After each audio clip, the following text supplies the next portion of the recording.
What is going on, everybody? Welcome to the Playmaker pod. I'm your host, Isaac. This is the other host, Joseph. And we're going to get started with the playoff action from Monday night. We had our two sleeper teams. Taking 3-1 leads on the higher seeded team in both of these series. You had the Lakers as your sleeper in the West. I had the Heat as my sleeper in the East. And both of them appear like they're on the road to making a conference finals appearance. The Heat as an 8 seed and the Lakers as a 7 seed. So let's get started with the Western Conference series first. We had a tight game yesterday between the Lakers and the Warriors. And in the end, the Lake Show ended up moving up to a 3-1 lead against the defending champs. The defending champs can't get their act together on the road. They're able to do it for a little bit in Sacramento. But now, in LA, they went back to having their road struggles again. So, I'd say, what do you think about the game last night, and are the Warriors dead? Well, Golden State should have won yesterday. They had the lead multiple times in this game. Multiple times. And in the fourth quarter, they just, completely crumbled. In the fourth quarter, Lonnie Walker had 15 points. He ended the game with 15 points. All his points came in the fourth quarter. 15 points in the fourth quarter. That's a big reason why the Lakers won yesterday. Especially yesterday. Then on Saturday, they just got their ass handed to them, the Warriors.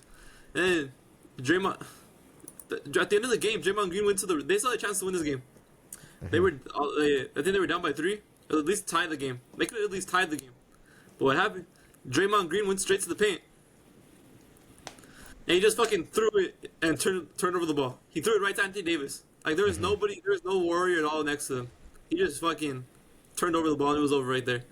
So yeah, Draymond's been a big problem in this series. The only game he's actually played good was the game that they won.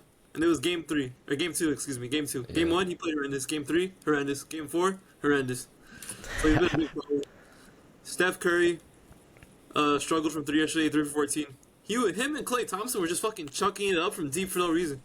Both of them were missing, and they kept them deciding to still shoot it. So yeah, AD didn't even have that big of a second half. He had 19 points in the first half. He finished with 23 points in the game. So he really didn't even do much offensively in the second half.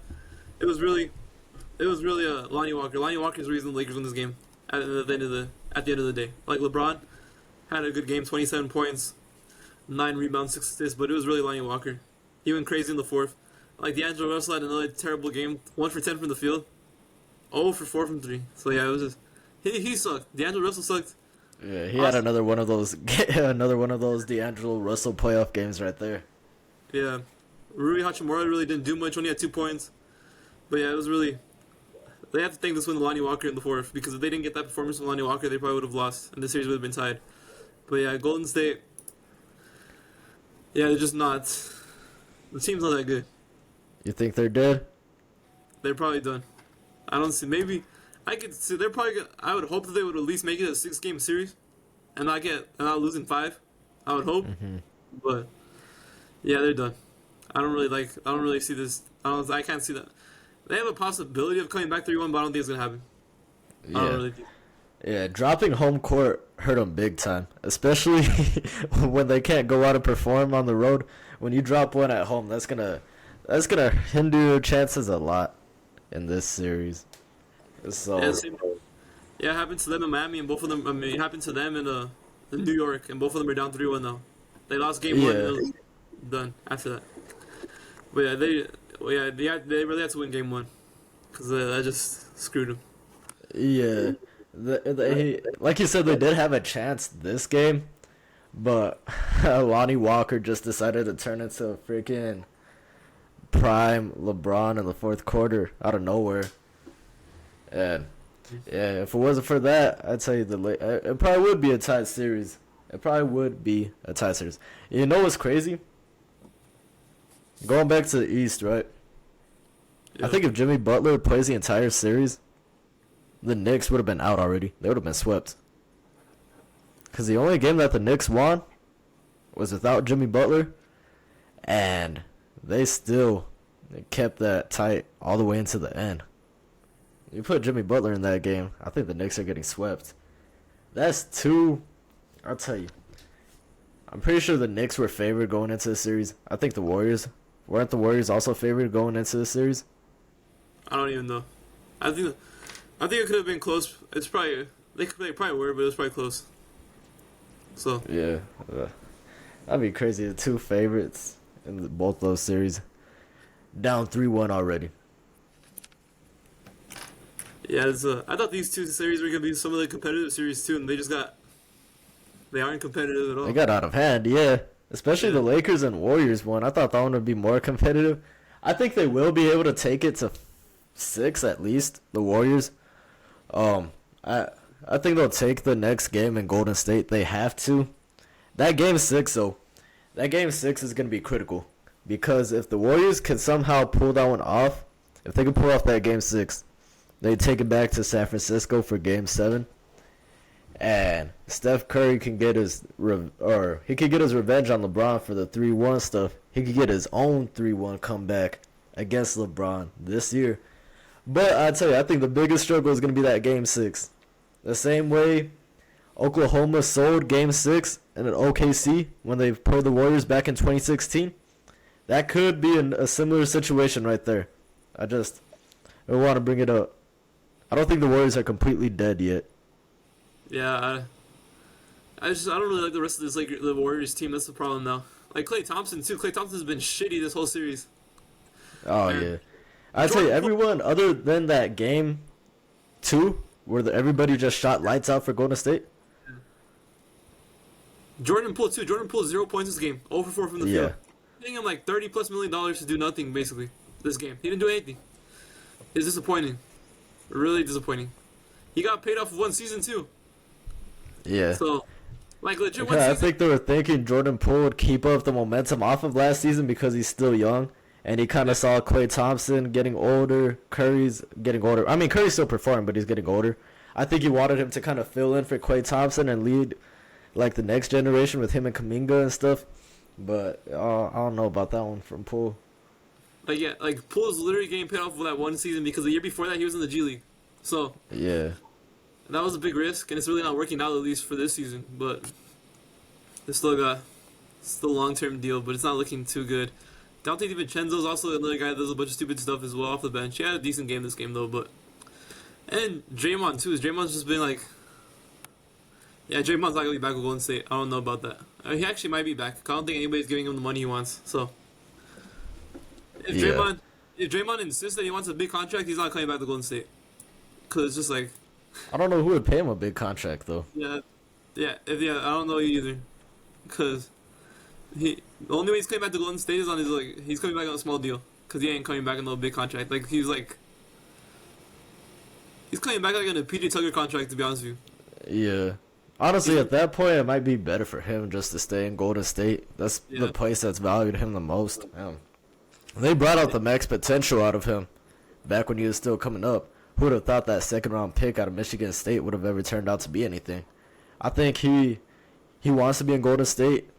If I would have guessed, I think it's much better than going to like Detroit or something for $25 million and leaving San Francisco. That's just me though. Yeah, as long as they don't pay him that much money, you can bring him back. But look, he had 7 assists yesterday, but he had 5 turnovers, and one of them basically lost him the game. So. Oh yeah, at the end of the game, yeah, he couldn't close it out. Yeah, pretty shitty. Steph Curry just couldn't shoot at all yesterday. Like he was off. And yeah. Yeah, like, I'd say Klay Thompson. I don't. The Warriors aren't even. Some of these games that they lost, they're not even losing to LeBron and fucking AD. They're losing to the bench players, essentially. Mm-hmm. That's what they're losing to. Because the bench players have these games where they come out of nowhere and they perform. So. Yeah, it's just. Anthony Davis also performed again today. Usually he has this thing where even games he just doesn't show up, but this is a even game today, and he actually performed 23 points, 15 rebounds. Played damn near the entire game too, 43 minutes. So I'd say that's really the key for the Lakers. That's like one of the biggest things, because whenever Anthony Davis has a terrible night, chances are they're gonna lose, and it's not gonna be pretty for them. But then when Anthony Davis actually performs, they look like one of the best teams in the NBA again. kind of like that 2020 team, where you have LeBron playing at his peak, you have AD playing at his peak, and then out of that, you get a finals run. So, Yeah. the Lakers are showing when AD performs, they're one of the top teams like in the entire league.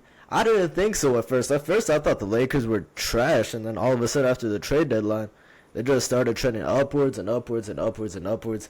AD, I'd say if he stays consistent, they like got a legitimate shot at the finals. Forget the fact that they're a 7th seed. When you get AD playing like this is exactly what the Lakers need. Unfortunately, he still looks like a second option behind LeBron. You would kind of want him to be that number 1 guy, but I mean, whatever's gonna get you another championship. Yeah.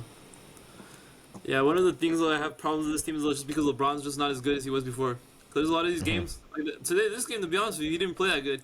He was 10 for 25. He almost took as many shots as he had points, so that's not good. And he's also a shot choker from 3. I don't know why, because he can't shoot threes. That's crazy. So that's a problem.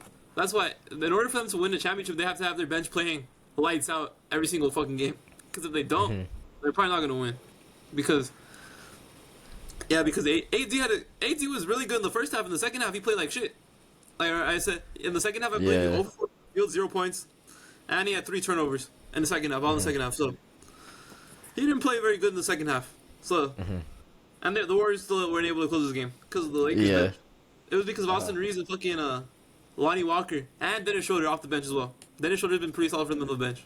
So yeah, they're winning this game because their bench is playing way better. Like Golden State's bench, they go to Golden State's bench. The only guy that really did anything was fucking DiVincenzo. I guess Moody had 7 points, but that's really not anything special. But yeah, it's really the bench for the Lakers that makes them scary. Because LeBron kind of looks like he's human now. He doesn't look like he's a fucking god anymore, like the way he used to. Yeah, that's true. Like, I think it also. What's up? Oh, you can go ahead.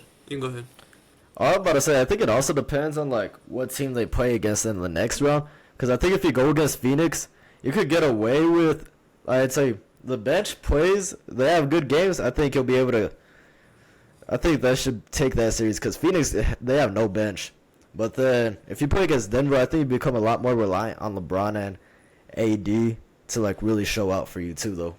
Because Denver, they got more depth than Phoenix. I'd say if you play Phoenix and you get production out of your depth and you get solid production out of your starters, I could see them taking that one pretty easy.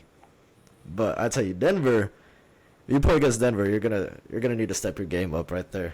Both of them, they gotta be more consistent. They can't be chucking up shots from 3. Like I don't know where the hell LeBron decided to get that from. Like you said, but yeah, sadly LeBron's just gonna be like this for the rest of his career probably now. Sadly, he's not going back. He's gonna be a shot chucker for no reason. I don't know why he does it, but it don't make sense to me. I wouldn't do it. It's just not his game anymore. But I don't think shot chucking was ever his game. Yeah, I don't know. I don't think he was ever the greatest 3-point shooter. Yeah, I don't know why all of a sudden he thinks he could shoot like Steph Curry or something. Yeah, I think he could get away with it shooting so many threes before when he was averaging like 35, when he was averaging like 32 a game, and like 8 assists and 7 rebounds. I think he was fine. He could get away with it, but now, not really. You really can't get away with it. All right. Well, we can move on to the next game. It's New York and Miami. And New York just disappoints again. I'm watching this game. I don't know if you watch this game, but in the fourth quarter, these guys couldn't get a fucking rebound to save their lives. They all looked like they didn't want to win this game. They all looked like that at the end of the game. Nobody could get a rebound. They were getting destroyed. And that was supposed to be one of their advantages in this series, was that they had the better bigs to get the boards. Julius Randle and Mitchell Robinson were getting fucking schooled on the boards. They could not get a rebound. Oh yeah. So that's why they lost this game. They had a chance to win this game, but they couldn't get a fucking rebound at the end of the game. They just didn't want this game at all. It's not like Jimmy Butler had some 45 game point performance. He had 27 points. So it wasn't like some like outstanding. It's manageable too, yeah. But they let Adebayo go off though. Oh yeah. They let Adebayo have a solid game. That's because we've been critiquing Adebayo too because he hasn't really had any games yet where he actually does like a number 2 option where he has that type of game. But they let him have that type of game this game. Yeah. Like in the fourth quarter, no, not even Miami could hit a shot. Miami was like 2 for 11 at one point, but the Knicks couldn't get a fucking off. They couldn't get a defensive rebound, so they fucked themselves. And the only guy that showed up for fucking New York was Jalen Brunson. RJ Barrett too had a couple of threes. RJ Barrett had a solid game. RJ Barrett, Julius Randle, he had 20 points on 8 for 13 shooting, but he could not get a fucking rebound, and he couldn't play defense. He was playing the most sloppy defense I've ever seen. So Julius Randle, I'm starting to just give up on him altogether now because he was just super disappointing. Super disappointing. Jalen Brunson was literally the only guy that seemed like he wanted to win the game. Him and RJ Barrett. Nobody else seemed like they wanted to win at all. Like, at all. And then Josh Hart out of this game. Randall got fouled out too. So, it was just disappointing all around. And then fucking, in the third quarter and second quarter, Max Strus was hitting fucking every shot he was taking. So it's pretty hard to win a game when Max Strus is just fucking hitting every shot he's taking. Yeah. Like in the second and third quarters, Miami was fucking shooting lights out. Nobody wanted to miss. But yeah, so it was just tough for New York because they just seemed like they didn't want to win. Like, I don't know how a Tom Thibodeau team gets fucking outworked. That's the whole point of hiring Tom Thibodeau as your coach. They're supposed to be like a fucking tough and rough type of team, and they weren't that. I don't know. That's an Eric Spoelstra team on the other end, though. Yeah. So, the whole, I guess that part makes sense. Overall, like he just like Tom Thibodeau, he doesn't have no fucking offensive. He doesn't have no offensive schemes or defensive schemes. He literally just is. One of his things is literally just fucking being an elite rebounding team. They're supposed to be better elite. They're supposed to be one of the most aggressive elite rebounding teams, and they were just not that. Like in the first series against Cleveland, they dominated Jared Allen and Evan Mobley, and in this series, they can't get a fucking rebound to save their lives. So it's pretty. I know, yeah, it's been pretty sad for them. Pretty sad to me. So yeah, that's another thing too, right? It's not like Miami. Well, you said they had that little stretch in the second and third where they weren't missing. But like I look at the game before, game 3 or game 2, or not game 2, game 3, game 4, game 3. Yeah, it's not like they were shooting lights out. It's not like they're putting up like 120 or anything like that. It's just that New York can't hit a shot to save their life either. Like I'm looking at game 3 right now. You got Julius Randle 4 for 15, RJ Barrett 5 for 16, even Jalen Brunson 7 for 20. It's like these dudes can't hit a shot to save their life, and that's another thing too. They're not hitting either. I tell you, Miami's not putting up like 120, 130. It's like Jimmy Butler's not having to go off for like 40 points a game like how he did against Milwaukee. They just can't hit. They said they can't hit, and then they can't rebound their shots. Yeah, in game they're kind of shooting themselves in the foot. In game 3, they couldn't shoot for at all. But in game 4, they shot like 55% from the field. But the fucking Heat, they shot like almost 70% from the field. So it was just like, you're making your shots, but Miami was just better this game. And also, you couldn't get a rebound. In game 3, they couldn't hit anything. Combination, yeah. In game 4, they couldn't get a fucking rebound. So, yeah, because I'm just saying, Miami's not doing anything special. It's not like they're fucking... Exactly. The Knicks are just fucking playing like ass, to be honest with you. Because in the first series against Milwaukee, yeah, it was Jimmy Butler going off for like 45 and 50, and like Duncan Robinson and fucking Max Strus were hitting all their shots. This series, it's just because they're just playing like ass, the Knicks. Because the Heat aren't really playing that much better. Because Jimmy Butler, because most of these games have been close except for game 3. Game 3 was just terrible for the Knicks. But like game 1, it was only a 7-point game. Game 2 was a 6-point game. And this game was like an 8-point game, but there was like free throws at the end that made the score higher. But it was just like, cause it's not like because Jimmy Butler's not having like he's still playing good, but he's not putting up like 40 a game. The Knicks are just like exactly.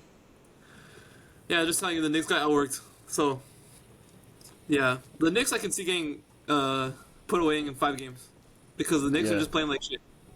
And I said it earlier, bro. They should have been put away in 4 too. They should have been put away in 4. If Jimmy Butler had played in that game too, they would have been put away in 4. Yeah. Yeah, Jalen Brunson's the only one that's played good this whole series for the Knicks.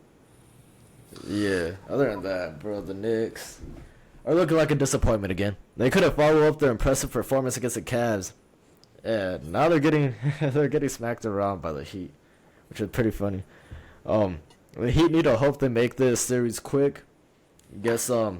And also they need to hope that this next series takes a pretty long time, which is what it's starting to look like right now. It's an Hold even on. series down there. I wanted to talk about something about the Knicks. I think it's time for the Knicks to move off of Julius Randle. I You don't think know. so? I think they should trade Julius Randle and RJ Barrett for somebody that's better because They need a both of true these number guys are one. a waste of money. Because it's just like it's a legit waste of money. Because RJ Barrett, game 1, game 2, and game 3, he played like shit. The only game he played good was this game. Randle is one of the most softest big men in the NBA. So I'm just tired of him. I think there's really not much for them to do though. But I was seeing Stephen A. Smith say that he wants to trade Julius Randle for Karl Anthony Towns. That really doesn't make a fucking difference because Towns is the worst Because defender. they're still soft too. and Yeah, they're Towns is both also soft. And you couldn't even perform in the playoffs for Anthony Edwards for like one game. So I don't even. Yeah, that's facts. It's not gonna make any difference from Julius Randle. It doesn't make a difference. Like We legit, need you a know, number this series one. makes me worry about the Cavs more because the Cavs got fucking put away in 5 by this team, and they're losing to the Heat in 5 more than likely. More than likely. So Yeah. this series makes me even think the Cavs are even bigger frauds than I already thought they were. So For real? Oh yeah. alarming me about the Cavs as well, because they got put away by this team in 5 and they just got dominated by this team, and the Knicks are just getting dominated by this team. So that means the Cavs. What would have happened to the Cavs? Yeah. So I don't even know. But yeah, we can move on to the next series. I'm gonna let you get started on this one because I know you're hyped after what went down at the end of the game on that one. Because that one, it was pretty tight. Jason Tatum, I thought he was gonna get called for a push off. He really didn't need to get called for a push off there at the end. But I mean, sorry, he didn't really need to push off at the end. I think he could have just caught the ball and then like shot it from there. But for some reason, he decided to drive in, push the guy off him, and then take the three. It looked like Boston might have had the game in the bag right there, but then all of a sudden, you got that man on the other end, the beard. I know you're hyped about that one. Yeah, this game had a lot. This game was pretty. It gave me a lot of anxiety watching this game because it was just like the 76ers could have won. They should have won this game like by like 16. Game 4 they should have won by like 16. They were up by that much at one point, but in the fourth quarter they decided to choke. And Joel Embiid can't fucking score on Al Horford for some reason. Al Horford had 3 blocks on him in the fourth quarter. So for some, I still can't believe that Embiid's letting himself get guarded by Horford. But that's just a. Then Tobias Harris played like shit. 3 for 10, 1 for 5. He had a really good first round series, and he's played like shit ever since. So, kind of bad. D'Anthony Melton, 25 points, 25 minutes, 0 points. Oh, no, he didn't do anything basically. Nobody on the bench did jack shit. So, it was basically even Embiid had 34 points, but Embiid was getting fucking. He couldn't close out the game for them, and they almost choked this game. But James Harden had to come and save him. James Harden had bad game 2 and game 3. But it was kind of ridiculous to me because Philly fans were comparing James Harden to Ben Simmons. That's how bad Philly fans piss me off sometimes, man. They were I comparing mean, they're Philly fans, bro. game 2 and game 3. James Harden's the only reason why they're still in this series right now. The only reason they have 2 wins is because of Harden. Because that's the only reason they even have 2 wins. Game 1, he basically carried them to win this game. And this game, he carried them to win game 1 for sure. This game, he had Embiid get 34. But Embiid really didn't do much in overtime or in the last 5 minutes of the fourth quarter. So it was essentially just Harden doing everything. Harden hit the corner 3 to put him away. And Marcus Smart couldn't hit the game winner at the end, ran out of time. But Yeah, I don't know what Tatum was doing there, to be honest, because he took way too long with that. Like, there was, like, 1 second on the clock, and he's, like, barely passing it out to Marcus Smart. I'm like, what the hell is he doing? Yeah, and then Boston. Yeah, Jason Tatum and Jaylen Brown. Jaylen Brown also decided to help on Embiid, and he left Harden open in the corner. That's what happened there in that last play, Yeah. too. So, Damn. yeah, I don't know about that. And then, a player that's probably gone after this season, Grant Williams, is gone from Boston. He doesn't even play anymore, essentially. He only played 12 minutes this game. And the other games he really hasn't played. They don't even use him anymore. I don't know why they don't use him. Their bench is pretty. They really don't have much on their bench. They only play 8 guys, I think. Yeah, they only play 8 guys. Sometimes they only play 7, but. Yeah, Brown played 44 minutes. Tatum played 47, and Marcus Smart played 42. They don't even play their bench anymore. But. Oh, wow. Yeah, it's just pretty crazy. Grant Williams was a big piece for them last year in the playoffs, too. I'm surprised they wouldn't want to use him a bit more. Yeah, yeah, but yeah, this series, yeah, they kept it. Yeah, they got it's tied right now, but it's just gonna be Game 5 is gonna be tough. I know Philadelphia historically plays terrible in Game 5, so and Oh man. I'm already fearful for today because Boston is gonna come out hard because they've especially after what happened in Game 4 where they made so many mistakes. I'm a little scared for Philadelphia in this game. Hopefully, they at least keep the game close. That's what they need. Yeah. You don't think I it's don't, gonna go well for them today? yeah, I don't have a good feeling about today's game. Yeah, it's gonna be tough. I'll be surprised if they win today's game. Game 4, I thought it was a must-win, so they had to win that game and they almost lost. Yeah. So Yeah. Yeah, they did. Bro, Boston. Yeah, they choked right there by letting Harden get wide open. yeah, because even I'm pretty sure I saw the win probability right now for Boston. It was like 71%. So they don't even believe To win the Philadelphia. series? Oh wow. Not to win the series, to win this game, to win Game Oh, 5. to win this game? Oh, okay, okay. Yeah, right. Yeah, so I don't know. I'm pretty sure right now Boston's probability to win the series was like 58%. At one point it was like 70%. After Game 3 it was like 70% though. So Oh, for real, after they went up 2-1? Yeah, Yeah, and so- Harden, like, oh yeah, Harden's not gonna do anything. He just had one good game, and then yeah, they just gave up on Philadelphia. But yeah, yeah, Game 5 is super important. If Philly can find a way to somehow win Game 5, then I think I'll finally be confident that they can win the series. If they find a way to win Game 5. That's the yeah, only way. because all they need is one more. All they need is one more after that. Yeah. Yeah, it's gonna be tough though. Cause, yeah, Boston's like the perfect matchup for Philly to stop them. Yeah, Embiid's Yeah. gonna. I'm really just gonna. The 76ers really just need Embiid to have a masterclass game. They need Maxey to finally show up too. Maxey's been terrible. This series he can't shoot for shit. So maybe Maxey Oh, yeah, finally has a game where he can actually shoot. But yeah, it's really dependent on how Embiid plays. Embiid needs to play. Yeah, he needs to play better.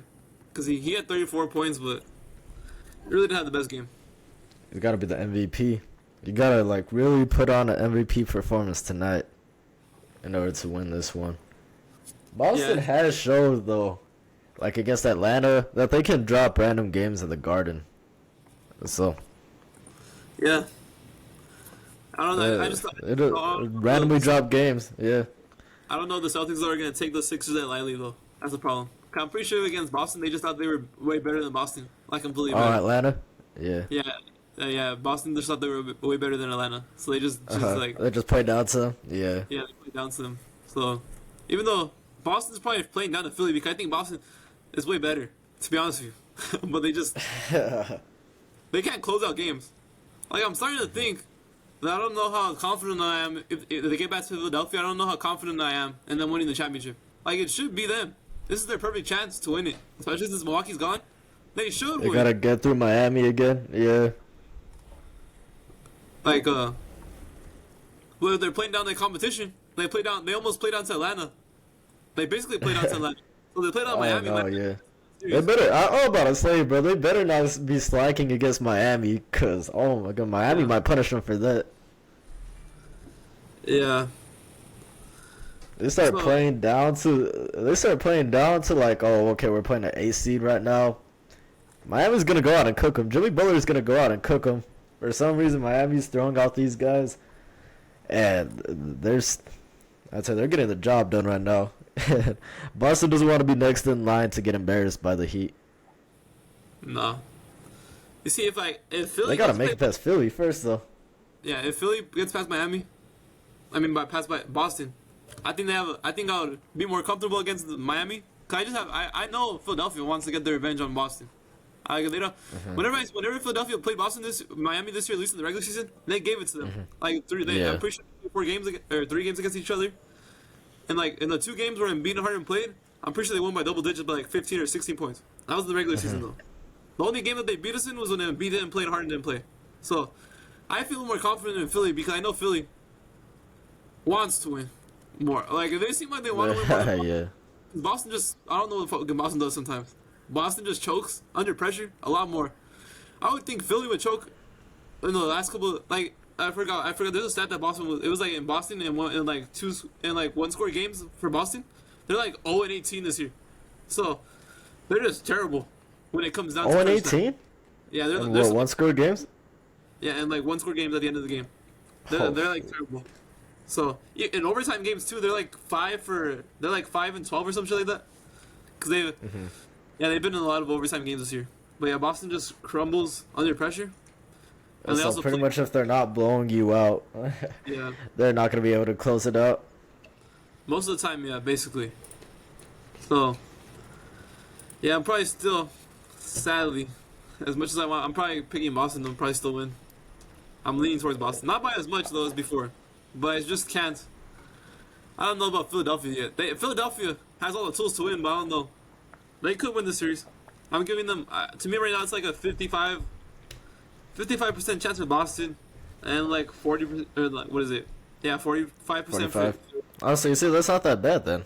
Yeah, it's pretty Well, the close. way you made it seem right now, it's like you still had it like 70% Boston and 30% Philly. 55, 45 isn't that terrible. It's like almost even. I'm leaning towards Boston still, but it's not. It's not as terrible as it was before.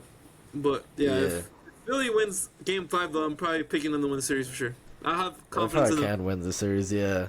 If they win Game 5. Because if they lose Game 5, Game 6 is a must win. Then you have to go to Game 7 with Boston. So it's gonna Yeah. be pretty tough. Uh-huh. That one's gonna be, yeah, that one's gonna be difficult. And Yeah, so it's gonna be a tough game. they still got a shot. You see, that's the thing though. Philadelphia could afford to lose. Well, I mean, you obviously don't want to lose this game, but they could afford to lose this game a lot more than Boston could afford to lose this game. I feel like if Boston loses this game, they're in a lot more pressure to show out for the next two. I think it's gonna hurt them a lot more, cause then yeah, you got to go back to Philly, and Philly's gonna be riding that momentum off of two back-to-back wins against you, going back into Philly. I think I'll tell you this: Philly could afford this loss a lot more than Boston can. I think if Boston loses this one, they might be done in 6. Yeah, more than likely. Because they have to go back to Philly and play them in Philly. That's gonna be tough. Yeah, I'd say off of two straight L's too. So that's gonna be tough. If Philly's gonna have the momentum, they're gonna go back to Philadelphia. Unless they do win that one, okay, now you set up for a Game 7. I don't think Boston wants to let it get that far though. Yeah, I know Boston right now is probably trying to put this away in 6. Yeah, But especially when they see what Miami's doing to New York. I don't think they want to extend this series for too long. nah, so yeah, they want to try to close that series out. I think it's probably going to 7 though. To me, I think. And so what you think? You got Boston taking this one, Philadelphia taking Game 6, Yeah, and then Boston and taking. just setting up for Game 7. Boston taking Game 7. That's what I think is gonna happen. Yeah, it's probably the best series of the playoffs right now. Actually, the next one that we're gonna get into has also been pretty solid.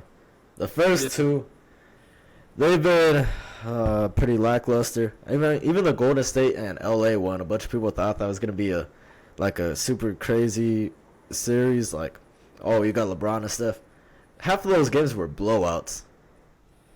Like, you couldn't even watch those games. It was just one team getting destroyed the entire time.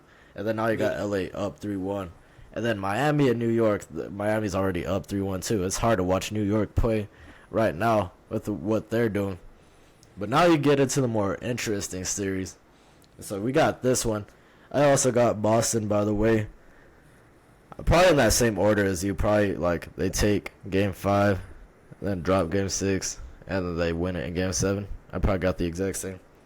The next series, though, is also looking pretty competitive right now. You got the two-time back-to-back MVP dropping 50 and still losing. But Devin Booker and really Devin Booker's been having the playoff performance of his life right now, if I'm being for real. Yeah, it's he had 36 this game. He's been going crazy all playoffs. Like last playoff run when they lost to the Mavs last year, that was terrible. That was like he played terrible that whole playoff run.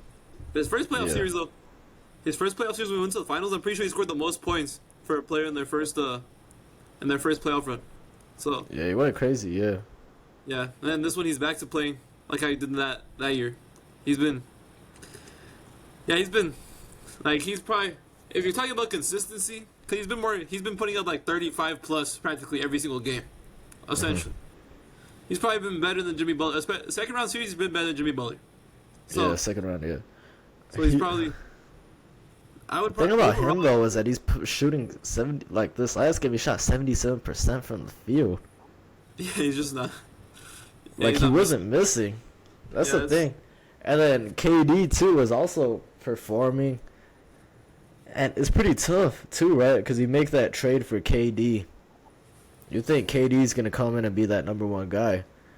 Right now, it's looking like Booker might still be that like the face of that team, like still that number one right now, and KD's just kind of there.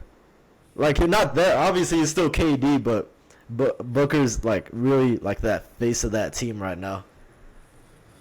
Yeah, New York, the Nuggets in Game 3, they basically said to the Suns that they wanted Kevin Durant and Booker to beat them, and they basically just lost in Game 3. They lost to basically just Kevin Durant and Booker. Booker had 47, Yeah. 39. Nobody else fucking did anything. The bench, nobody did anything basically. Like 6 points, 5 points, 7 points. Nobody did anything. Their starting lineup, not even Aiden. Aiden had 4 points. Like it was the game. The Bro, game 3. Aiden, oh my god, bro, he's got to get the hell up out of there. They got to get him out of there. Yeah. In Game 3, they lost to just Booker and fucking Durant. It was basically the same thing in Game 4 because in Game 4, let me pull it up. In Game 4, it was I think they basically had 39 apiece. it was 36. Each one of them had 39. Oh, 36. 36, and then fucking Shamit had 19 off the bench. Shamit had like the fucking. This is the most Oh, outlier yeah. because Shamit is probably never gonna do this again. So they just got lucky by Shamit having a good game.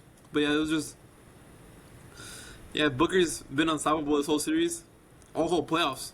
So, yeah, the Suns bench just fucking stinks though. Like they're actually playing TJ Warren minutes though. They finally started playing him minutes. Oh, I for think- I mean, at least this time they were actually able to get production out of Landry Shamet, though. Yeah, yeah, Shamit. Yeah, you're probably never gonna see this again, but at least you got one game. One game. Yeah, they needed that one game, because if not, they're Yeah. gonna end up going down 3-1 too. Yeah, they actually played Terrence Ross too, 17 minutes. Their bench just sucks. They didn't play Torrey Craig this game, so. And, here's the thing too, because even the rest of their, you said their bench sucks, but pretty much everybody else outside of Booker and KD isn't doing anything. Like Chris Paul isn't doing anything. DeAndre Ayton isn't doing anything. Chris Paul went out there and dropped a solid 5 points last night, and Ayton dropped a solid 8. So it's like, bro, Denver, they gotta get there. But I don't. They gotta do whatever they can to stop Booker and Aiden. I think they gotta they can't let Booker and not Booker and Aiden, Booker and Durant, because they're the only two that are beating them right now. They knew going into the series they're probably the only two that are gonna do anything this entire series, and then these past 2 games they let it happen to them. Phoenix, they jumped out to a 2-0 lead, and Phoenix did exactly what they needed to do on home court. Which sucks because I wanted Phoenix to get knocked out as soon as possible. But no, this series is getting extended. Denver needs to take this one right here. Right now it's pretty much back to even. Yeah. Denver as a top seed, as a number 1 seed. I think they got to take this one right here. You can't let Joker go out there drop 50. Jamal Murray also had a pretty solid performance scoring. And they go out and lose that game. Michael Porter, I don't know what the hell he was doing at the end. You see that one? Where he got like the steal, and then he just dribbles back court and then just takes a random pull-up 3? Yeah, I saw that shit, yeah. Yeah, Like, you need guys like Michael Porter Jr., bro. You need him to show up. Aaron Gordon did alright. But Denver's got to... Oh, man, this is starting to get competitive now. At first it was looking like Denver might be able to put it away pretty quick. Now it's not looking that way anymore. And the thing is that Phoenix is pretty much doing it with just 2 people. Yeah, it's pretty sad. They're just getting beaten by 2 people. So, yeah, I don't even know. I don't. The Suns just need to they need to redo their whole team after this season. Just leave Booker and Durant, and they need to redo their whole entire fucking roster. Because the rest of this They need to roster, get rid of Aiden. yeah, I don't Chris know Paul, I think he's stuck there. I don't know who's gonna want Chris Paul anymore. Yeah, no, Chris Paul's there on the roster next year.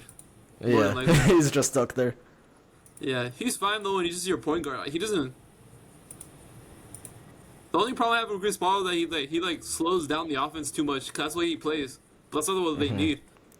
Right now, without Chris Paul, They they're need to playing speed very. it up more. They Yeah. need to play. They need to speed up their offense more, and that's the way they need to play. When he comes back for Game 6, it's just gonna be. He's gonna slow it back down. But yeah, whoever wins Game 5 is probably winning the series. Cause You think so? Oh yeah, yeah, that's true. I think whoever The wins same Game thing we 5 brought up with the other series, right? The same thing we had brought it up. I think there's a lot more pressure on Denver to get this one because, like you said, they end up dropping this one. All the momentum is riding on Phoenix. You got to go back to Phoenix off a 3-game losing streak. The same thing I just brought up with Boston. I think more of the pressure right here is on.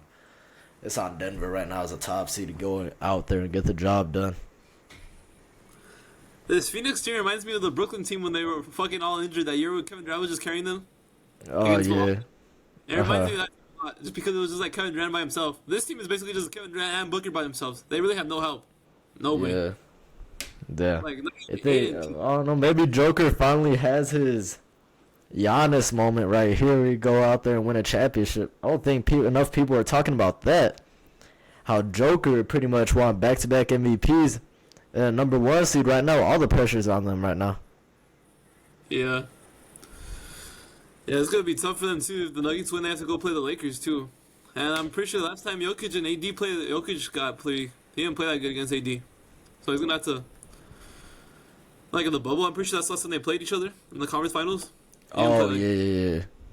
He got locked down by AD most of the time.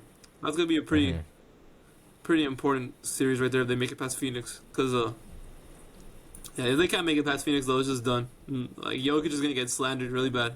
Cause it's just like, cause this team is just fucking Kevin Durant and Booker basically. They have nobody else. Nobody Exactly. else. Yeah.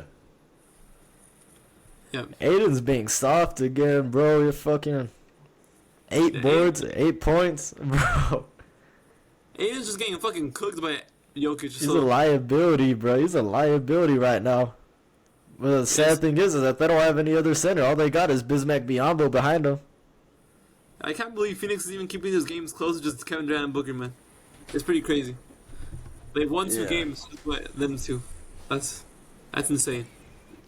I'd say it's not even like it was Joker's fault either that they lost this last one. He did whatever the hell he could. I mean, yeah, he turned the ball over at the end, but other than that, I mean, he was dropping 53. I mean, what else do you want from him? Yeah, no, it wasn't his fault this game at all. So yeah, it was just tough. I'm probably gonna pick Denver in 6. Denver in 6 too. Yeah, I got Denver closing it out. I don't think Phoenix could get away with just letting KD and Booker carry the entire team. They're probably preparing for the off season and try to retool this roster around them too. Cause yeah, you need better than this. All they have to do is fucking upgrade their fucking bench, and they'll probably be championship favorites next year because Booker and Durant are just fucking playing out of their mind. So you just need a little bit. You don't need that much.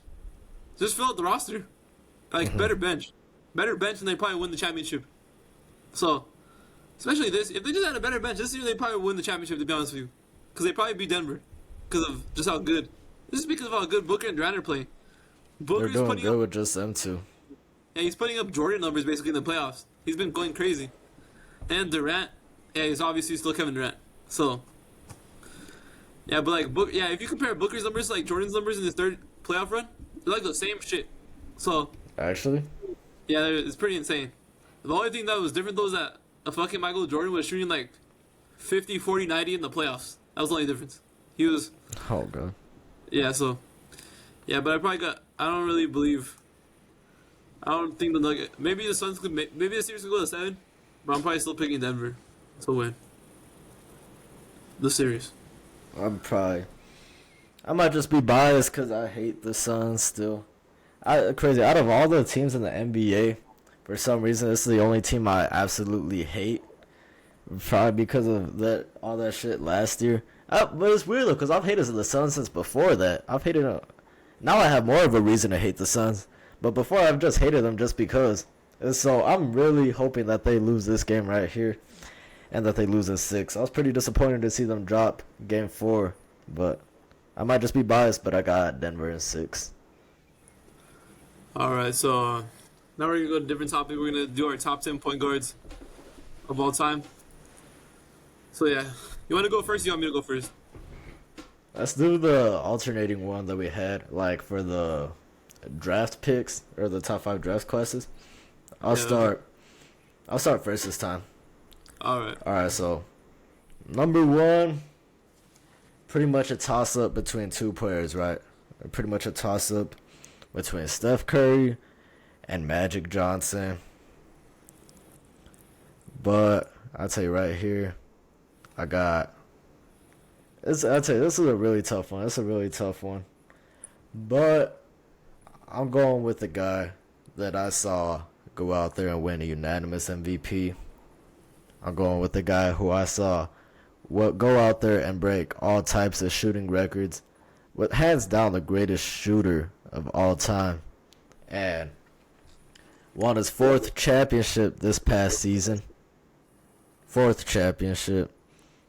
And he did this one without KD too. He won 2 of his championships without KD.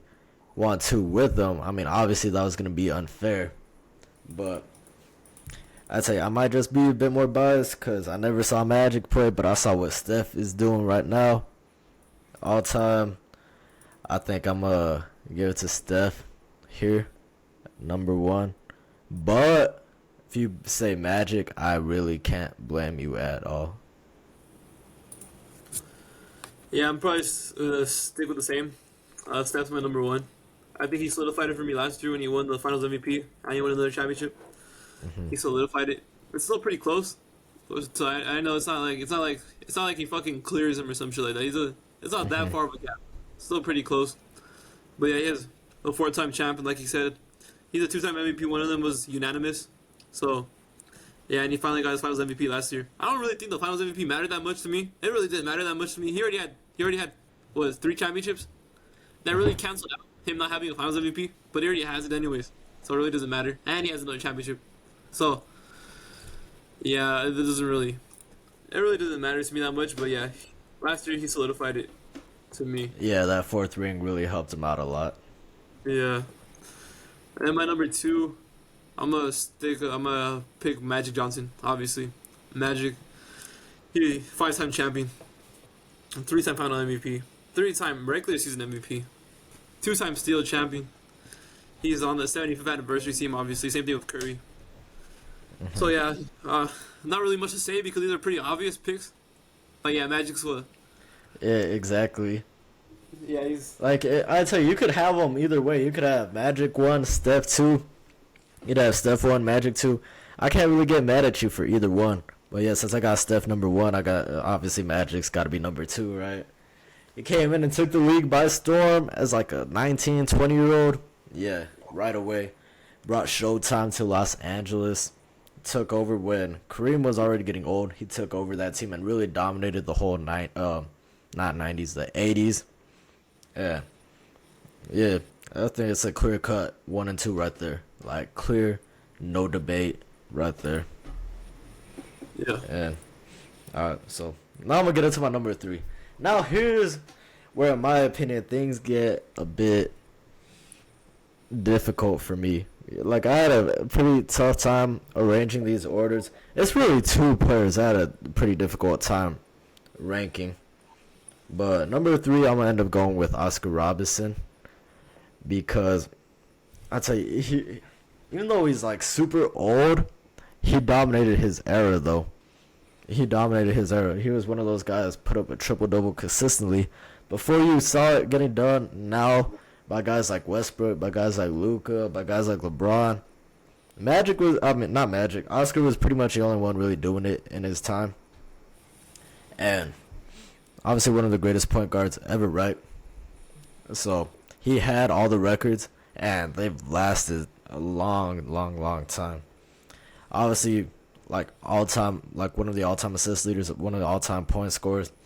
He, Oscar Robinson at his time, I think I gotta put him at number 3 for right now. But I'd say it's a pretty difficult decision for me. Yeah, I have Oscar Robertson as well. So yeah, he's obviously he's a champion. He won MVP as well. Pretty sure what is it called? He averaged a triple double. I'm pretty sure he was the first player to do it. So yeah, he had a long streak too before Westbrook broke it. It was like 170 games or something like that. So Yeah.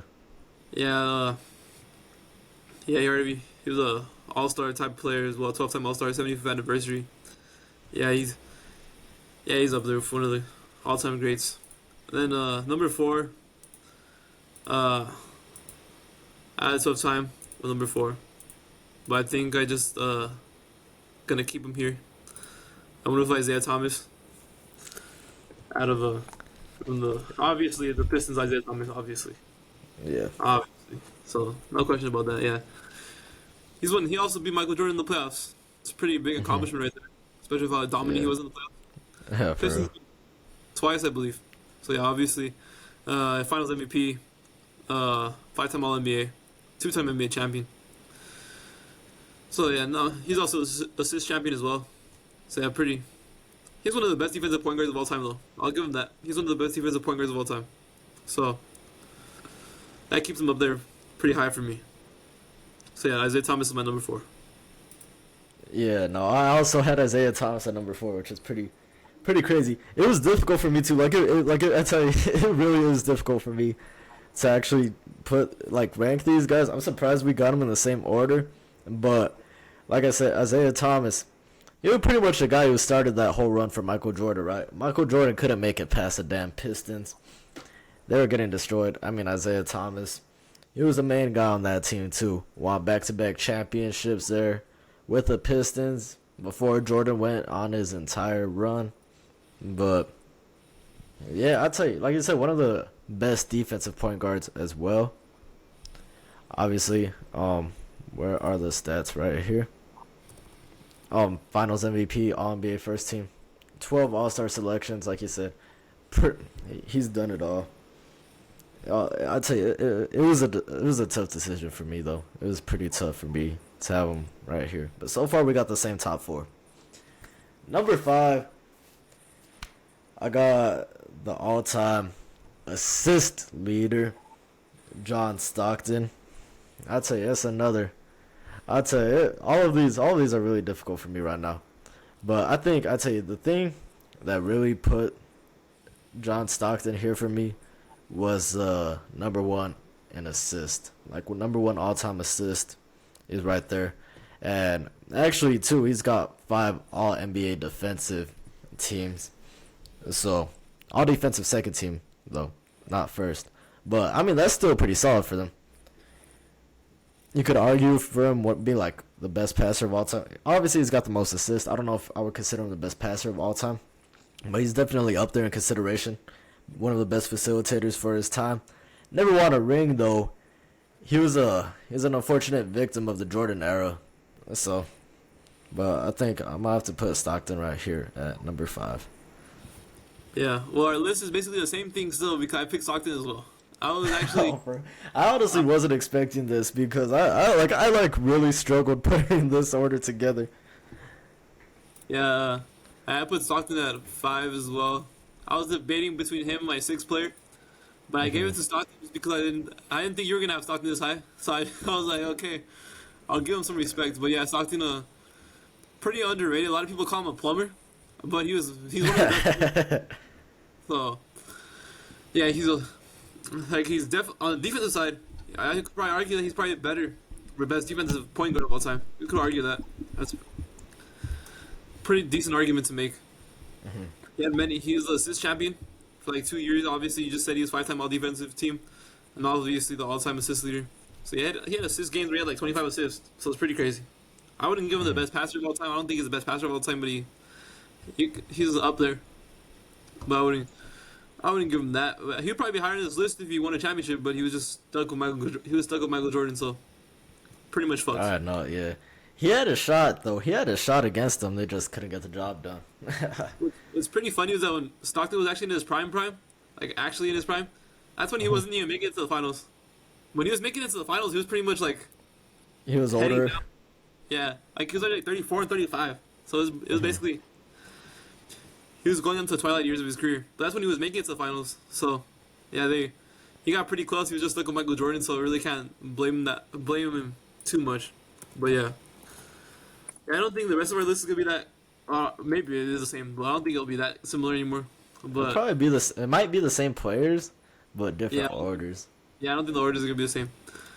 All right, then I had a tough decision for 6. I was thinking between 2 players, but I'm probably giving it to. Probably gonna stick with what's his name? I'm gonna give it to Jason Kidd. Jason Kidd. Yeah, 10-time All-Star. I forgot how many years he played. He played fucking. He started playing 95, and he retired what? 2013, almost 20 years. So yeah, Yeah. that's a lot of activity. He got the championship with the Mavs. So yeah, he had basically everything you can have. I just thought he was. I don't know. Also, 5-time assist champion. Also one of the best passers of all time. I don't know if I would give him that either to be the best passer of all time, but he's up there too.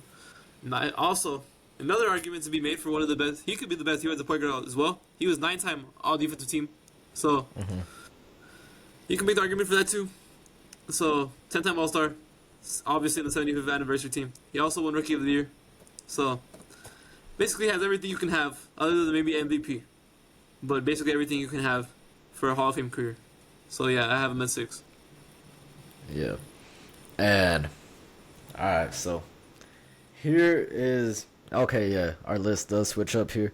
I was stuck between. Not gonna lie, I was stuck between Jason Kidd and the guy that I have here right now. But number 6, I tell you, it was pretty tight right here. But I'm gonna go with Steve Nash, and the reason why I got him above Kidd right now, right, is because you had brought it up. Jason Kidd has pretty much everything that there is in a Hall of Fame career for a point guard, except for the MVP. And Steve Nash, well, as much as you could argue how much he actually deserved those MVPs, he still got 2 of them. All right, so 2-time MVP, also 8-time All-Star, 7-time All-NBA, 4th all-time in assist. Him and D'Antoni pretty much they created a whole new kind of offense right there in like '05. Him, D'Antoni, and Studmeyer, they were going crazy there. And Steve Nash, I'd say also one of the best passers. He's not as good as a defender as Stockton or Kidd, but I think right there where he kind of separated himself is 2 MVPs. I don't think that could go unnoticed. I'd say you might be able to debate whether or not he actually deserved it, but the fact is there. 2-time MVP. I think you got to give it to him. And now that I already brought it up, my number 7, obviously Jason Kidd, for all the reasons that you described. Rookie of the Year, I'd say one of the best defensive point guards of all time, one of the best passers of all time. He won his championship too. He wasn't really a bit. Oh, I mean, he did deserve some credit for it. It's not like he won it in his prime, though. I mean, it was pretty much Dirk doing his thing there that series. Dirk and Jason Terry.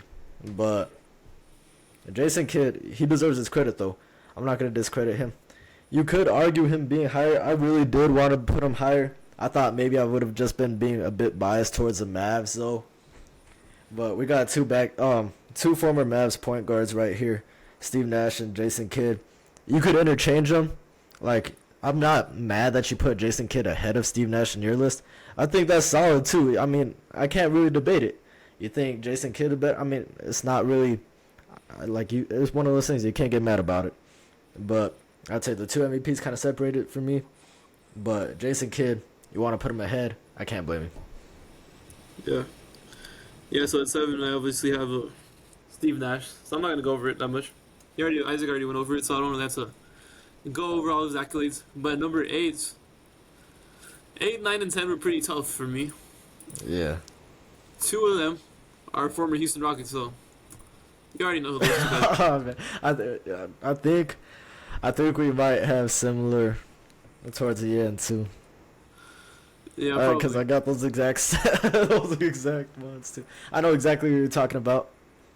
Are we on 8 or are we on 9? We're I on don't, eight. We're on 8? eight. Okay, okay. Yeah, so at 8, I put this man here because he did something. I was really struggling with who to put right here, but what's his name? Russell Westbrook. I just think he had the better career, like accolades and all that stuff. Like he won the MVP, 9-time All Star, 75th anniversary, 3-time assist champion, 2-time scoring champion. So I'm pretty sure he's one of those rare group of players that has 3 assist championships and 2 scoring championships. So it's pretty rare to have that. Then he obviously averaged a triple double for I don't even know how many seasons he did it for like 3 straight seasons. He did it for 4 seasons, and so he did it for 3 straight seasons, 4 seasons total. But yeah, to me, he just has the accolades over some of the other guys that I'm gonna have on this list later. A lot of people like to hate on him, but yeah, he's one of the best point guards of all time, especially when he was in his prime. Yeah, in his prime, he was averaging 31, 10, and 10. The first player to do that since Oscar Robertson. He also holds the record for the most consecutive games averaging a triple double. So, yeah, and he had that record by a pretty large margin too. So, what is it now? It's like I forgot how many games it is. It's almost 200 plus games. So, Yeah. yeah, that's pretty crazy. Um. Yeah, you brought up Russell Westbrook. I don't have Westbrook at 8. I actually got, like you said, the other Houston Rocket up here. At number 8, Chris Paul. You could make the argument for Russell Westbrook, but Chris Paul, they call him the point god for a reason, right? Or his nickname, the point god. Obviously, it came for a reason, right? One of the best pure point guards. Did it over a span of like 2 decades, too, pretty much. Did it throughout the 2000s, late 2000s, 2010s. And he had a little bit of a run in 2021. I'd say up until the point where he turned 37, he just fell off a cliff. But we're talking about his peak right here. One of the best passers of the ball all time. One of the best leaders. Like, every single Chris Paul team, they were going to win. You traded him to, like, some of the worst teams. They still won. One of the best leaders ever. You're going to get production out of him. Yeah, I'll tell you, the thing about Chris Paul though is that he couldn't make a Western Conference Finals like his entire career up until that one Finals run that he made with Phoenix, but he just fell apart. Well, he made it with Houston, Yeah. didn't he? Western Conference Finals. He made it with Houston. Oh yeah, he got injured though. Yeah. Yeah, But he got- okay, yeah. You he brought played that up, most of yeah. the streak. As a primary option, like on the Clippers, they were never able to get there though. As We a got primary Lob option, City. he What's never- up? As Yeah. a primary option, he never made it. Yeah, So, yeah. that's the thing. Yeah. And so, but I tell you, one of those guys, I tell you put him on a team. You took the Rockets one year. They were still a good team. You put Chris Paul on that team, they become a 1 seed. The exact next year, become a 1 seed, and they make the Western Conference Finals. They could have. Oh, okay, we're not gonna talk about that. You put them in Oklahoma. They went from a bottom feeder team. They were supposed to be a legit bottom feeder team. Brought them to a playoff appearance. Actually higher than. Actually no. Actually yeah, they were a higher seed than when they had Russell Westbrook and PG. Because when they had Westbrook and PG, they were a 6 seed. They were a good 6 seed, but they were still a 6 seed nonetheless. Chris Paul actually upgraded them to a 5 seed, which is pretty surprising. I'd say, yeah, you put them on the Clippers, you have Lob City there. They're one of the dominant teams for the early 2010s. So I got to give it to Chris Paul right here. Number 9, though, I got Russell Westbrook. Like you said, you're one of the most prolific scorers of our era. Average a triple-double. And for a long time, too. The thing that I'd say, yeah, you pretty much got everything you would want out of a point guard except for the championship ring. And that goes for Chris Paul, too. he also didn't have that championship ring either. They had their chances, but unfortunately couldn't get it. That still doesn't take away from their greatness. So you pretty much went over all of Russell Westbrook's accolades. So it's another one of those things too, where if you really wanted to flip flop them, like I can't get mad, because Chris Paul, Russell Westbrook does have a bit more of the accolades. Chris Paul is one of those guys though where you could drop him into a team and he'll help elevate the team more than I think adding Russell Westbrook would. But if you want to, I'd say you could look at it either way. And that's where it really got difficult for me too, because Russell Westbrook could really be higher up on this list. If you really wanted to, you could throw him up higher on this list just off of his accolades alone. And so that was pretty difficult for me. If Steve Nash only had one MVP, I think you could probably argue him over Steve Nash the most. Yeah. But yeah, obviously at 9 I had Chris Paul. Number 10 was kind of a toss-up, so I had to go way back. I'm just gonna give this dude his respect, because I don't think I can leave him off, just because he's old as fuck, but I don't think I can just leave him off. Yeah. So I put Bob Cousy. Okay, so Bob Cousy, 13-time All-Star, 8-time assist champion, 12-time All-NBA, MVP, and 75th anniversary. He has more accolades than everybody on the fucking list except for after the top two. After the top two, Yeah. he has accolades better than everybody else. So yeah, he averaged basically for his career it was like averaging like 20-7, 29 and 5. So that's not terrible. But yeah, it was kind of a toss up because at the end of the list it was like him, Tony Parker, Frazier. So it was like those guys. Gary Payton, some guys like that. Those guys like that. Yeah. So yeah, Cousy. You could maybe argue Tony Parker, but I just thought Cousy. He played a long time ago, but Cousy probably had the better career over Tony Parker. So Yeah, you think I never watched him play, but I have to give him his respect because he's pretty old. But yeah, Yeah. he's still alive. At least. Says he's still He alive. is. Yeah. That's crazy. He's 94 years old. Oh shit. Oh man, that's crazy. Yeah, good thing you gave him your respect, because I wasn't gonna put him on the list. I went with. I mean, this guy is still old, but he's not as old as Bob Cousy. It's a guy that played in the '90s and was also a part of the Jordan era, but one of the best defensive guards ever. You might argue he is the best defensive guard of all time. He's got the nickname the Glove for a reason. I got Gary Payton here at number 10. Defensive Player of the Year as a point guard. Pretty nice when you think about it. Where is it right here? 9 All-NBA selections, 9 All-Star selections, 9 NBA defensive first team selections. Not second team, defensive first team. 9 times. So yeah, Gary Payton, I think you gotta give him his respect right here. I'll tell you, in my opinion, this might actually be the best defensive guard of all time right here. Gary Payton. He did end up winning a championship. I forgot what year. 2006 with Miami. 2006. Okay, so that doesn't really count then, because he wasn't really even in doesn't. his prime. Okay, yeah, I won't count that one then. But it's still the best defensive point guard, and that's where I gave him the top 10 status right here. Yeah, I just had him. I probably had him like at 11, 12 maybe. That's probably Yeah, between him, Tony Parker, and Bob Cousy. Yeah. All right. Yeah, we're gonna move off NBA. We're gonna close the show with some NFL news. Not that much.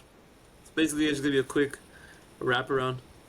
The biggest news was probably I don't remember last time we talked about this stuff. Did we talk about no, what did we talk about? I don't think we talked about the Last figure few option. episodes have been all draft. Yeah, all draft. Yeah, I'm not talking about the draft stuff. I'm talking about like news. Like, did we talk about the options? Like the 5th-year options? Did we talk about that? I don't think we Not talked about. really. We kind of went over it. I think we kind of went over it a little bit, but it wasn't like nothing too crazy. All right, so it's just like who are the biggest names? Oh, like Isaiah Simmons. Chase Young. Oh yeah, Chase Young. I don't think we talked about that one though. I think that's the only one that we talked about. Or we might not have talked about it. I guess we could talk about it. Yeah, Chase Young. Well, I don't really think. If they want to keep him, they could just pay him next year. But that could be a problem though, because it could be like a 1 year wonder, and then you pay him, and then after that he just sucks. But Yeah. I probably would have took the option, but I understand why they didn't, because he's injury prone, and he hasn't really played good either when he's played. Only his first year where he played good. His first year he played good, and I think he was kind of getting overhyped because people were comparing him to Nick Bosa. So he had like 2 or 3 or 4 games that were good, but he won rookie of the year to me because he was just overhyped already, and he played good already. Yeah. Yeah. In his rookie season, he didn't play like elites, like the way Nick Bosa and T.J. Watt did in their first year, or even Myles Garrett. He didn't play elites. He came in like with that hype though. Yeah, he came in with the hype, and he just played all right, so he won rookie of the year. So it was just like, yeah. Ever since then, though, he really hasn't. He's been injured, and when he does play, he really doesn't do much. Like Montez Sweat's probably better than him right now, at least. Yeah. So yeah, it's understandable. Then Isaiah Simmons as well. They didn't pick up his fifth year option either. Isaiah Simmons, I still think can have a decent career if he goes somewhere, because in Arizona they play him like at 8 different spots. He plays safety, he plays cornerback, he plays linebacker, he comes off the edge. You're really not going to be able to get anywhere if you play every single fucking position on defense. So Yeah. I think that's what they thought out of him when they drafted him. I thought they could get him and then use him as a Swiss Army knife. That was the thing. That was the big hype about Isaiah Simmons, is that he was a Swiss Army knife. Like he could be a generational type of player because he's one of the only players that you could have doing all of that. It turns out using him that way probably wasn't the most effective option for him. yeah, I think he can go somewhere and just play linebacker. That's what he needs to do. Like maybe they trade him. They might trade him this year before the season even starts, but he needs to go just play linebacker. That's what he needs to do. I don't think he's not good enough to play every single position on defense, but yeah. Oh, what else? Micah Becton also got declined. Understandable too. He's been injured. I would have just accepted it though, because Mekhi Becton's probably, you're only gonna pay him like $14 million, and he's probably still gonna be solid at least. But more than likely, this means he's probably gonna leave in free agency, because I don't think they're gonna franchise tag him. They don't even have the money anymore either, because next year Aaron Rodgers is getting paid $100 million. So Yeah. yeah, so yeah, and then what else? Clyde Edwards, his option got declined. Understandable as well. He doesn't even play anymore. It's pretty much a bust of a pick. They shouldn't have took him. So that was understandable. What else? There was Patrick better Queen. running backs on the board. Yeah, there's better they running backs took on the board. And Patrick Queen and Kenneth Murray also got declined. Yeah, this linebacker class really didn't do much. There was supposed to be a good linebacker class. There's a bunch of linebackers taken in the first round. All of them got their options declined. So yeah, none of them turned out to be anything. And then Jerry Jeudy got his accepted. I don't really know about that, because it's not like he's performed that well, but I guess you need receivers, I guess, so yeah, I guess you have to keep him. So yeah, they accepted his. And then Andrew Thomas got his accepted as well. It's pretty crazy, because I remember no-brainer. I wanted them to take Isaiah Simmons, and thank God they didn't. Thank God they didn't listen to me. Because Yeah. You would have taken Isaiah. As much as you like to shit on Dave Gettleman, bro, he might have saved y'all with that one. Yeah. Yeah, he saved us with that one, but then he hired fucking Joe Judge. So, it cancels out. So yeah, that's pretty much it for fifth year options. And then we can go to some free agency signings. Rocky Sin signed with the Ravens. It's a pretty solid fit for them. They play like a man zone hybrid. He probably plays in that. So yeah, you can. They need to add more corners because they really didn't do anything in the draft to fix that situation. So yeah. Yeah. Quarterback room is still pretty weak though, because Marlon Humphrey's not that good anymore. And Rocky Sin really wasn't that good with the Raiders last year. But he was solid his final year with the Colts. I don't know why I really didn't pay attention too much with him and the Raiders. He was pretty solid that last year in the Colts, bro. I'm not gonna lie. I would have liked to see him back in Indy, but I mean the Ravens are getting a solid one. If they could get the production they got out of him that last year in Indy, I think he would still be pretty solid for them. Yeah. Honestly, that whole Rocky Sin and Yannick Ngakoue trade is kind of confusing at this point, because I thought Yannick had a pretty solid season too. He's a leading sacker on our team, but we didn't want to re-sign him either. Yeah. Yeah, so yeah, it's a pretty solid deal. It's just not gonna move the needle for me. Their quarterback room is pretty trash though. They're probably gonna get cooked, like by Jamar Chase, T. Higgins. They're probably getting cooked. Deontay Johnson. Even Deontay Johnson and George Pickens are fucking gonna cook him. Like, especially Rocky Sin. Rocky Sin got cooked a lot of the Raiders last year. So. Oh, for real? Yeah. Maybe Humphrey not so much, but I'm not gonna be surprised if I see him getting fucking cooked by Deontay Johnson. Who did the Browns have? Oh, they're definitely getting cooked by Amari Cooper Amari too. Cooper. I don't Yeah. like them. Yeah, they're getting cooked. Because they're not bad. They're alright, but it's not. It really doesn't move the needle for me still. It's an upgrade from what they had though before. Because their quarterback room sucked. Who did they have before? I don't even know. Because Oh, okay. So at least now they have somebody. At least now they have somebody at least a little decent. Yeah, and then the next signing, Donovan Smith signed with the Chiefs. I actually predicted this one to happen, so Oh yeah. pretty good. But he's not good. Like he was not good last year. He had the most holding calls for a left tackle in the He's NFL. pretty old now, isn't he? And he's pretty old too. He's gonna start left tackle, and Jawan Taylor's gonna start right tackle. So Oh yeah. I don't know. I don't know how good he's gonna be. He had the most holding calls last year too. I don't know. So You we'll think see. it might hurt the Chiefs more than help them? Well, I remember how they went into offseason like 2 years ago and they replenished the whole line. Yeah. Jawan They Taylor's didn't want to pay Orlando Brown though. yeah. Orlando Brown to fucking Donovan Smith's a pretty big downgrade. So, Yeah. but yeah, or it's not like Orlando Brown was some fucking electric pass blocker either though. All he does is run block. That's what he really does good. So, it's not that big of a downgrade from pass blocking, but from everything else, it's pretty much downgrade. So, Yeah. yeah, and then let me see. Oh, it said the what is it called? That the Jets are probably not gonna cook Corey Davis anymore. They were hoping to get OBJ and cook Corey Davis, but that didn't happen. So Uh-huh. Corey Davis is more than likely staying with the Jets. They brought in Randall Cobb though. Yeah. I don't know how much he's actually gonna get on the field, but Aaron Rodgers is getting his boys some jobs. Mercedes Lewis, I don't even think he can get signed. I'm pretty sure I don't even think he's better than their third string tight end. So I don't even know. I don't even know why you bring him in. That's just Aaron Rodgers' privilege right there. Yeah, it's basically just Aaron Rodgers' privilege. There's also a report that came out that said the Chiefs are going to make Mahomes the highest paid quarterback before week 1 starts. So So what? They want to redo his contract? I think they're just going to He restructure the still money. got like 10, or Yeah. he signed a 10-year deal a few years ago. What? He still got like 6 years left. Yeah, they're probably going to pay him more. So, yeah. He deserves. I mean, he deserves to be the highest paid He should be the QB. highest paid. Yeah.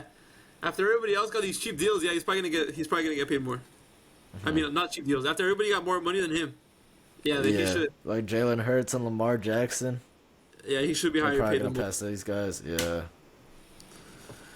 And probably what else? That's probably one more thing to say. Dexter Lawrence got paid 4 years, $90 million.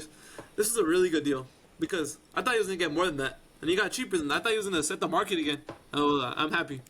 He got less. Oh yeah, that's true. Isn't he like the third highest paid D tackle now?